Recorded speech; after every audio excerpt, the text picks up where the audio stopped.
আমি আসলে যে বিষয়টি বলতে চাই, ইতিমধ্যে 4 মাস অতিবাহিত হয়ে যাওয়ার পরেও আমরা দেখেছি যে যেই তদন্ত কর্মকর্তাকে দায়িত্ব দেওয়া ছিল উনি তার তদন্তে গাফলতি করেছেন।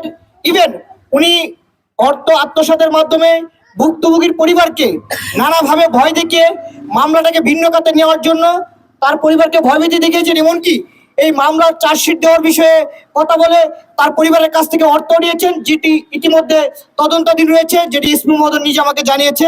আশা করি যে তদন্ত কর্মকর্তা এটার সাথে জড়িত ছিল অবশ্যই তার বিরুদ্ধে প্রশাসন ব্যবস্থা নেবে। পাশাপাশি এই ঘটনায় যারা জড়িত ছিল তাদেরকে এখন পর্যন্ত অনেককে আটক করা হয়নি। অন্যদিকে আপনারা দেখেছেন এই মামলার শুরুতেই ঘটনাকে ভিন্ন খাতে নেওয়ার জন্য একজন আসামিকে আটক করার পর তার জবানবন্দির মাধ্যমে তার এক সন্তানকে, যিনি নিহত তার এক ছেলেকে আটক করা হয়। তার পরিবারের দাবি সেই ছেলেটিকে ফাঁসিয়েছে এবং তাকে ফাঁসানোর জন্য কি কি কারণ সেটা ইতিমধ্যে তার নিগমিয়ার ছেলে বর্ণনা করেছে।